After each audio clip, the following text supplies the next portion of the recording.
Assalamualaikum warahmatullahi wabarakatuh. Untuk memenuhi tugas ujian tengah semester Agama dan Etika Islam, saya, Tasya Nevita Winiansyah, NIM 1183200007 dari kelas RJ akan membahas 3 hal, yaitu: pertama, mengapa kita dilarang berhubungan dengan jin? Kedua, bagaimana kedudukan hubungan antara ilmu pengetahuan yang sedang ditekuni sekarang dengan agama Islam?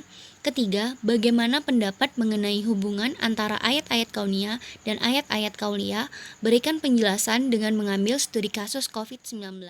Berhubungan dengan jin adalah salah satu pintu kerusakan dan berpotensi mendatangkan bahaya bagi pelakunya. Melakukan hubungan dengan jin berpotensi merusak penghambaan kita kepada Allah, yaitu terjatuh kepada perbuatan syirik. Ketidakmampuan kita melihat mereka dan kemampuan mereka melihat kita berpotensi menjadikan kita berada pada posisi yang lebih lemah, sehingga jin yang kafir atau pendosa sangat mungkin memperdaya kita agar bermaksiat kepada Allah Subhanahu wa taala.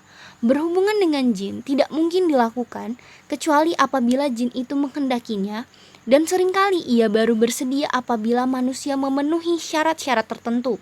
Syarat-syarat ini dapat dipastikan secara bertahap akan menggiring manusia jatuh kepada kemaksiatan, bahkan mungkin kemusyrikan dan kekufuran yang mengeluarkannya dari ajaran Islam. Dan ingatlah ketika kami berfirman kepada malaikat, sujudlah kamu kepada Adam, maka sujudlah mereka kecuali iblis, dia adalah dari golongan jin. Maka ia mendurhakai perintah Tuhannya. Patutkah kamu mengambil dia dan turunan-turunannya sebagai pemimpin selain daripadaku? Sedang mereka adalah musuhmu. Amat buruklah iblis itu sebagai pengganti dari Allah bagi orang-orang yang zalim. Quran Surat Al-Kahfi ayat 30. Kita meminta pertolongan kepada selain Allah, itu adalah suatu kesyirikan. Orang yang berdoa kepada jin dan setan untuk meminta pertolongan, maka ia telah berdoa kepada selain Allah dan telah mengagungkan para jin dan setan tersebut melebihi martabat manusia sendiri. Para jin dan setan tidak akan membantu kecuali pada orang-orang yang akan membantu mereka pula dan mengagungkan mereka. Mengagungkan selain Allah adalah kesyirikan. Seperti pada Quran Surat Al-Jin ayat ke-6 yang berbunyi, wa annahu kana rijalamun minal insi ya'uzuna birijzalim minal jinni fazaduhum rohaqah, yang artinya, dan bahwasanya ada beberapa orang laki-laki di antara manusia meminta perlindungan kepada beberapa laki-laki di antara jin, maka jin-jin itu menambah bagi mereka dosa dan kesalahan.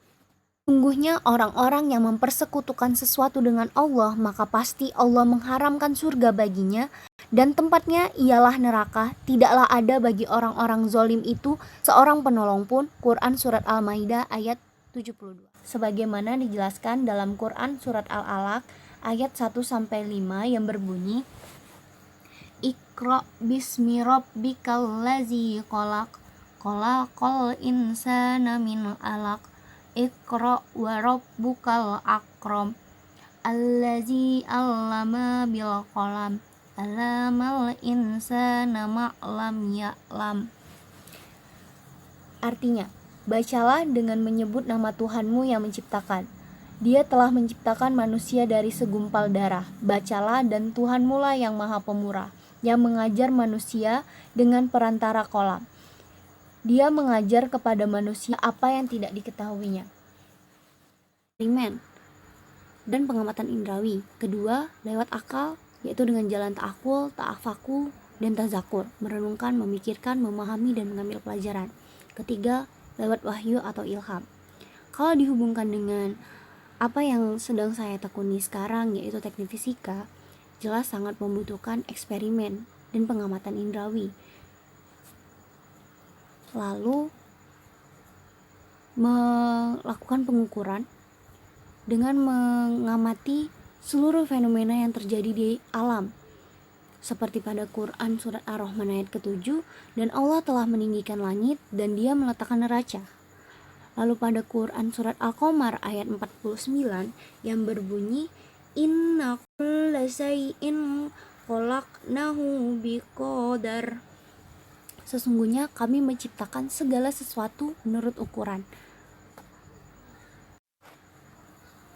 Lalu pada Quran surat Al-Furqan yang berbunyi allazi lahu mulkus samawati wal ardi walam yattakiz waladaw walam yakullahu syarikun fil mulki wa khalaqa kulla syai'in faqaddarahu takdira, yang artinya dia telah menciptakan segala sesuatu dan dia telah menetapkan ukuran-ukurannya dengan serapi-rapinya.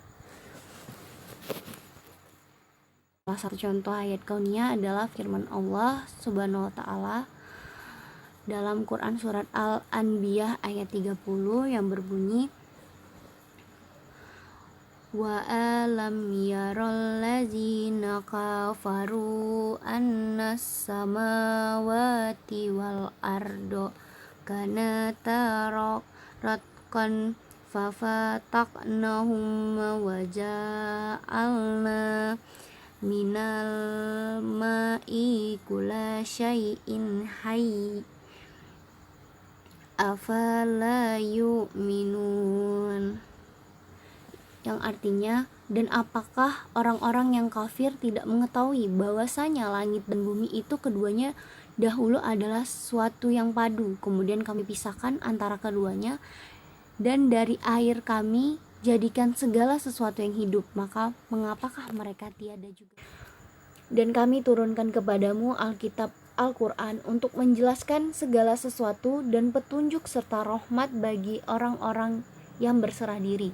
Quran surat An-Nahl ayat 89. Dalam Quran Az-Zariyat ayat 20-21 yang artinya dan di bumi terdapat ayat-ayat kekuasaan Allah bagi orang-orang yang yakin dan juga pada dirimu sendiri, maka apakah kamu tidak memperhatikan? Dalam ayat di atas jelas-jelas Allah mengajukan pertanyaan, maka apakah kamu tidak memperhatikan?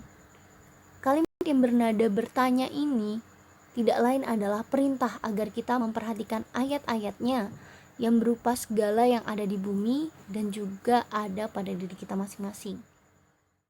Sebenarnya kehadiran virus ini untuk mendekatkan diri kita kepada Allah Subhanahu wa taala, sebab tidak pernah terjadi apapun kecuali dengan seizin Allah.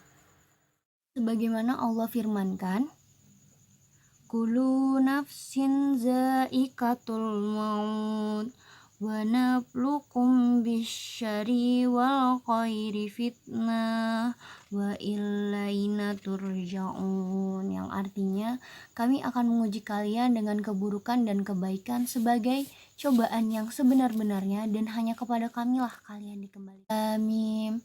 Apakah manusia itu mengira bahwa mereka dibiarkan saja mengatakan kami telah beriman, sedangkan mereka tidak diuji lagi, dan sesungguhnya kami telah menguji orang-orang yang sebelum mereka, maka sesungguhnya Allah mengetahui orang-orang yang benar dan sesungguhnya Dia mengetahui orang-orang yang dusta. Ataukah orang-orang yang mengerjakan kejahatan itu mengira bahwa mereka akan luput dari azab kami? Amatlah buruk apa yang mereka tetapkan itu. Quran surat Al-Ankabut ayat 1. Virus COVID-19 muncul, sering kita dengar digaungkan persoalan wudhu. Wudhu sangat melekat pada orang-orang mukmin. Ini membuktikan Islam adalah agama yang serius terhadap kebersihan dan kesucian lahir dan batin.